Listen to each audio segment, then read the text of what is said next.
ភ្នូរខ្មោចនៅចុងវាលស្រែក្នុងខេត្តបាត់ដំបងក្នុងភូមិដាច់ស្រយាលមួយមានភ្នូរមួយស្ថិតនៅចុងវាលស្រែដែលតាំងពី20ឆ្នាំមុនមកដែលនៅក្បែរភ្នូរនោះមានស្មៅដុះលូតលាស់យ៉ាងខៀវខ្ចីស្រស់បំព្រងបែបធម្មជាតិចង់គួរឲ្យគយគន់ប៉ុន្តែអ្នកភូមិនៅក្បែរនោះមិនសូវហ៊ានដើរឆ្លងកាត់ជិតភ្នូរនោះឡើយបានត្រឹមតែមើលពីចម្ងាយទៅភ្នូរនោះតែប៉ុណ្ណោះនៅល្ងាចថ្ងៃអាទិត្យមួយមានគូស្នេហ៍មួយគូដែលតុលានិងពិសីជាគូសង្សារនឹងគ្នាបានជិះម៉ូតូមកពីទីរួមខេត្តបាត់ដំបងដែលជិះឆ្លងកាត់ជិតភ្នូរបុរាណពេលនោះពេលដែលតុលានិងពិសីសម្លឹងពីចម្ងាយទៅភ្នូរបុរាណឃើញទីនោះមានស្មៅខៀវខ្ចីស្រងាត់ចង់គួរឲ្យគយគន់ពួកគេទាំងពីរនាក់បានជិះម៉ូតូទៅវាលស្មៅនៅទីនោះពេលទៅដល់គូស្នេហ៍ទាំងពីរបានឃើញដីទួលមួយដែលមានស្មៅដុះពីលើប្រវែងប្រហែលមួយចង្អាមនិងមានដើមការខ្លីៗដុះអមសងខាងផងដែរហើយអ្នកទាំងពីរមិនដឹងទេថាដីទួលនោះជាភ្នូរខ្មោចកាលពីជាង20ឆ្នាំមុននោះឡើយបន្តិចក្រោយមកតុលានិងពិសីបានផ្អែកលើភ្នូរនោះធ្វើជាចម្រៀលខ្នងរបស់ពួកគេនិងបានផ្អែកស្មាគ្នាយកទូរស័ព្ទថតជាមួយគ្នាឲ្យក្តីញញឹមយ៉ាងមានក្តីសុខហើយអ្នកទាំងពីរបានមើលព្រះអាទិត្យរៀបអស្តង្គតបន្តិចម្ដងដែលបានជះពន្លឺពណ៌មាសមកចំផ្ទៃមុខរួមទាំងខ្យល់បក់លាហៀប្រហើរក្លិនស្មៅមករកពួកគេទាំងពីរផងដែរលុះព្រះអាទិត្យអស្តង្គតលេចផុតបាត់ទៅតុលានិងពិសីក៏ចាប់ផ្ដើមរ៉ូមែនទិកថើបគ្នាទៅវិញទៅមកនិងផ្ដួលផ្ដេកផ្ដិតលើភ្នូរមួយនោះរួមទាំងសំឡេងយ៉ាងស្រីវស្រែបខ្លាំងបំផុតរំពេចនោះស្រាប់តែមានដៃមួយលូតចេញពីភ្នូរបានចាប់កាបួយសក់របស់ពិសីជាប់ហើយមានសំឡេងនិយាយល្វើយទៅកាន់ពួកគេទាំងពីរឲ្យឮពេញត្រចៀកយ៉ាងច្បាស់ថាពួកឯងមករំខានទីស្ងប់ស្ងាត់កន្លែងរបស់យើងហើយពួកឯងទាំងពីរនឹងត្រូវស្លាប់ត្រូវនៅនឹងភ្នូរជាមួយនឹងយើងរួចហើយពិសីបានស្រែកយ៉ាងខ្លាំងទាំងភាពតក់ស្លុតរីឯតុលាក៏បានស្ទុះចេញពីពិសីរត់ទៅរកអ្នកភូមិឲ្យមកជួយទាំងអាក្រាតកាយចំណែកឯពិសីវិញត្រូវដៃខ្មោចចាប់ទាញសក់ក្បាលនាងចូលទៅក្នុងភ្នូរបន្តិចម្ដងទាំងជឿចាប់យ៉ាងក្រៃលែងរីឯតុលាវិញបានរត់ទៅដល់ក្នុងភូមិនិងបានស្រែកឆោឡោយយំផងស្រែកផងបានផ្អើលអ្នកភូមិទាំងអស់រហូតមកមើលគ្រប់គ្នាពេលនោះអ៊ំប្រុសម្នាក់បានយកក្រមាឲ្យតុលាស្លៀកដើម្បីបិទបាំងខ្លួនរបស់តុលាបន្ទាប់មកតុលាបាននិយាយរៀបរាប់នៅរឿងកើតហេតុដ៏ភ្លឺភ្លួចទាំងអស់ឲ្យអ្នកភូមិគ្រប់គ្នាបានដឹងភ្លាមនោះអ្នកភូមិបាននាំគ្នារួមទាំងតុលាបានរត់ទៅជួយពិសីដែលនៅជាប់ក្នុងភ្នូរពេលទៅដល់អ្នកភូមិគ្រប់គ្នាបានឃើញមានខ្មោចស្រីម្នាក់បានលាតសន្ធឹងមិត្តយ៉ាងធំឈរចំកណ្ដាលភ្នូរស្ទក់វែងប្រស្មាខ្មៅធ្លាក់ដល់ដីមានទឹកមុខគូឲ្យខ្លាចនិងសម្លឹងមករកអ្នករកគ្នានៅទីនោះឲ្យចង់កំហឹងអ្នកភូមិទាំងអស់ឃើញហើយក៏បានដឹងច្បាស់ថាវិញ្ញាណខ្មោចនោះជាខ្មោចនាងផល្លាដែលបានស្លាប់កាលពី20ឆ្នាំមុននោះហើយដោយសារតែតុលានិងពិសីមករំខានកន្លែងទីស្ងប់ស្ងាត់របស់នាងហើយ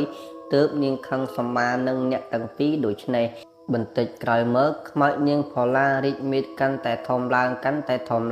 និងបានស្រែកក្រហមដាក់អ្នកភូមិទាំងអស់ទាមទារតុលាទៅជាមួយអ្នកភូមិឃើញហើយក៏បាននាំគ្នារត់ថយក្រោយបន្តិចរំពេចនោះស្រាប់តែដៃខ្មោចនាងផល្លាលូតយ៉ាងវែងអន្លាយមកចាប់ជើងតុលាម្នាក់ទៀតនិងបានទាញជើងតុលាទាំងពីរដោយសន្សំទៅភ្នូររបស់នាង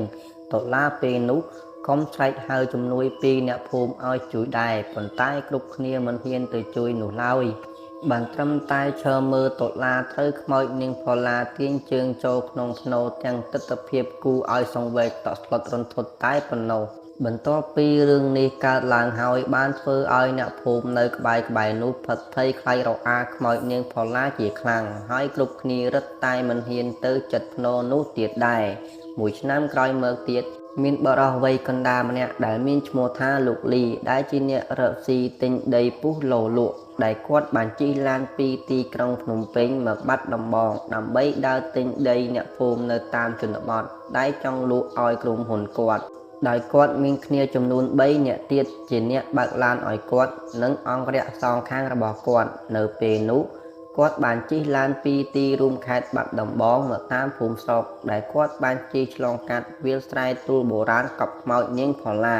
ពេលគាត់ជិះដល់ចំណុចនោះគាត់បានឃើញនៅវាលស្រែក្បែរៗនោះមានទេសភាពធម្មជាតិស្មៅស្រស់បំព្រងដែលបានធ្វើឲ្យគាត់ចាប់អារម្មណ៍ជាខ្លាំងរួចហើយគាត់បានជិះឡានចូលទៅក្នុងភូមិនិងបានសួរអ្នកភូមិចង់ទិញដីនៅទីនោះពេលអ្នកភូមិបានដឹងថាលោកលីចង់ទិញដីនៅកន្លែងវាលស្រែចិត្តភ្នោខ្មោចនាងផល្លា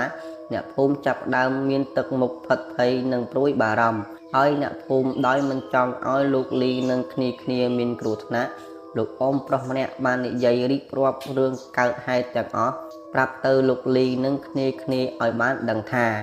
កាលពីជាង20ឆ្នាំមុនមានសិស្សស្រីវ័យជំទង់ម្នាក់នាងមានឈ្មោះថាផល្លាដែលនាងបានជិះកង់ទៅរៀនទៅវិទ្យាល័យមួយកន្លែងក្បែរទីរួមខេត្តដោយទៅវិញទៅមកជារៀងរាល់ថ្ងៃតែនៅល្ងាចមួយពេលនាងជិះកង់ត្រឡប់មកផ្ទះវិញដោយសពដងនៅពេលនោះពេលដែលនាងជិះកង់ដល់ចំណុចវាលស្រែវងល្វើយទីស្ងប់ស្ងាត់នោះស្រាប់តែមានយុវជនខ្វៀលគោម្នាក់មានឈ្មោះថាសម្បត្តិបានមើលឃាត់នាងចុះពីលើកង់បន្ទាប់មកសម្បត្តិក៏បង្ខំចាប់រំលោភនាងផល្លារហូតបានសម្រេចដោយខ្លាចគេដឹងសម្បត្តិបានចម្បាច់កនាងផល្លារហូតដល់ស្លាប់ទៀតផងរួចហើយសម្បត្តិបានយកនាងផល្លាទៅកប់ក្នុងភ្នូរបុរាណមួយនៅក្បែរនោះដែលបានបន្សល់ទុកតាំងពីសម័យពលពតមកម្លេះបន្ទាប់មកសម្បត្តិក៏បានចាក់ចេញពីទីនោះរីឯឪពុកម្ដាយរបស់នាងផល្លាវិញយប់ទៅហើយដោយបាត់នាងយូរពេកមិនឃើញនាងមកផ្ទះសោះក៏បាននាំគ្នាដើររកនាងប៉ុន្តែឪពុកម្ដាយនាងរកមិនឃើញនាងនោះឡើយបានធ្វើឲ្យឪពុកម្ដាយនាងព្រួយបារម្ភជាខ្លាំងលុះរយៈពេល3ថ្ងៃក្រោយមកនៅក្នុងភូមិក៏ចាប់ផ្ដើមមានរឿងដ៏ចម្លែកនៅពេលយប់មានសូរសំឡេងមនុស្សស្រីដើរយំនៅមុខផ្ទះរបស់អ្នកស្រុកនិងបានដើរគួតទ្វារគ្រួសារផ្សេងទៀតនៅក្នុងភូមិពេលអ្នកភូមិចេញមកមើលក៏បានឃើញវិញ្ញាណខ្មោចមនុស្សស្រីម្នាក់ដើរយំសូរសំឡេងគូឲ្យខ្លាចរូបរាងអាក្រក់គ្រាប់ភ្នែកក្រហមឆ្អិនឆ្អៅសម្លឹងមករកអ្នកភូមិដោយភាពចងកំហឹងហើយអ្នកភូមិក៏បានដឹងថានាងផល្លាត្រូវបានស្លាប់លុះដល់ពេលព្រឹកអ្នកភូមិបានយកដំណឹងនេះទៅប្រាប់ឪពុកម្ដាយរបស់នាងផល្លាពេលពួកគាត់ទាំងពីរបានដឹងថាកូនស្រីរបស់គាត់ស្លាប់គាត់ទាំងពីរយំសោកស្ដាយកូនស្រីជាខ្លាំងលុះយប់បន្ទាប់ក្រោយមកទៀតនៅពេលរាត្រីដ៏សែនស្ងាត់ប្រាប់តែគ្រួសារនៅក្នុងភូមិបានឮសូរសំឡេងបុរសម្នាក់ដែលកំពុងស្រែករកជំនួយឲ្យអ្នកភូមិជួយពេលមនុស្សម្នាបានចេញមកមើលស្រាប់តែបានឃើញសម្បត្តិកំពុងតែត្រូវខ្មោចនាងផល្លាអូសជើងដោយសន្សឹមកាត់ផ្ទះអ្នកភូមិសម្ដៅទៅកាន់ភ្នូររបស់នាង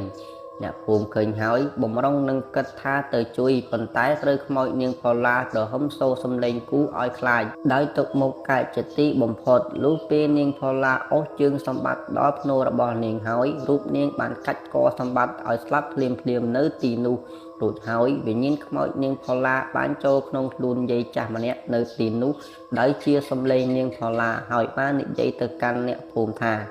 អាសម្បត្តិវាជាអ្នកសម្លាប់យើងវាគូតែនឹងស្លាប់បន្ទាប់មករូបនាងក៏បានចេញពីក្នុងខ្លួនរបស់យាយចំណាស់ម្នាក់នោះប៉ុន្តែមុននឹងចេញពីក្នុងខ្លួនយាយចំណាស់រូបនាងក៏បានព្រមានអ្នកភូមិទាំងអស់មិនឲ្យទៅរំខាននាងទៀតផងបើមិនដូច្នោះរូបនាងនឹងសម្លាប់ដោយសម្បត្តិអញ្ចឹងចាប់តាំងពីពេលនោះមកអ្នកភូមិនៅក្បែរនោះមិនហ៊ានទៅក្បែរភ្នូររបស់នាងទៀតដែររហូត20ឆ្នាំក្រោយមកមួយឆ្នាំមុនក៏មានគូស្នេហ៍មួយគូតុលានិងពិសីក៏បានទៅរំខានកន្លែងទីស្ងប់ស្ងាត់របស់នាងរហូតធ្វើឲ្យនាងខឹងក៏បានចាប់អ្នកទាំងពីរចូលក្នុងភ្នូររបស់នាងបាត់ទៅពេលលោកលីនិងគ្នាស្ដាប់លោកអ៊ំប្រុសនោះនិយាយចប់ពួកគេក៏បានសើចដោយបានគិតថាអ្នកភូមិទាំងអស់ប្រឌិតរឿងនិទានឲ្យពួកគេស្ដាប់ដោយពួកគេមិនបានជឿរឿងនេះឡើយដោយសេចក្តីប្រមាថមើលងាយនឹងការមិនជឿនៅក្នុងល្ងាចមួយលោកលីនិងគ្នាទាំង3នាក់ក៏បានទិញគោដិតមួយក្បាលនិងស្រាបៀរទៅផឹកស៊ីនៅកន្លែងនោះលុះដល់យប់បន្តិចប្រហែលម៉ោង8អ្នកបើកឡានលោកលីទៅបាត់ជើងតូចលុះត្រឡប់មកវិញក៏មានសម្ដីប្លែកមុខមាត់ស្លេកស្លាំងខុសពីមុន បន្ទាប់មកស្រាប់តែមានដៃមួយចេញពីភ្នោបានចាប់អ្នកបើកឡានលោកលីចូលក្នុងភ្នោបាត់ភ្លាមនៅចំពោះមុខលោកលីនិងជំនួយការ3អ្នកផ្សេងទៀតរបស់លោកពេលនោះលោកលីនិងជំនួយការ3អ្នកឃើញទស្សនភាពនោះហើយបានមើលមុខគ្នាទៅវិញទៅមកដោយទឹកមុខផិតភ័យយ៉ាងខ្លាំងរួចហើយលោកលីនិងជំនួយការទាំង3នាក់បានរត់គេចចេញពីទីកន្លែងនោះប៉ុន្តែក៏ត្រូវបានដៃខ្មោចនាងផល្លាចាប់ចូលក្នុងភ្នោម្ដងម្នាក់យ៉ាងគួរឲ្យរន្ធត់បំផុតដោយគ្មានអ្នកភូមិណាដឹងនោះឡើយលុះព្រឹកឡើងក្មេងខ្វៀលក្របីម្នាក់បានឃើញឡានលោកលីនៅទីនោះដោយមិនឃើញលោកលីនឹងគ្នានោះឡើយបន្ទាប់មកក្មេងខ្វៀលក្របីបានរត់ទៅប្រាប់អ្នកភូមិពេលអ្នកភូមិមកដល់មិនបានឃើញលោកលីនិងជំនួយការរបស់គាត់នោះឡើយហើយអ្នកភូមិទាំងអស់បានគិតថាលោកលីនិងគ្នាប្រហែលត្រូវបានខ្មោចនាងផល្លាចាប់ចូលក្នុងភ្នោដោយតុលានឹងពិសីហើយទើបមិនបានឃើញអ្នកទាំងអស់នោះនៅទីនោះចាប់តាំងពីពេលនោះមកអ្នកភូមិទាំងអស់បានហាមឃាត់កូនចៅមិនឲ្យទៅលេងក្បែរភ្នោបុរាណនោះទៀតដែរ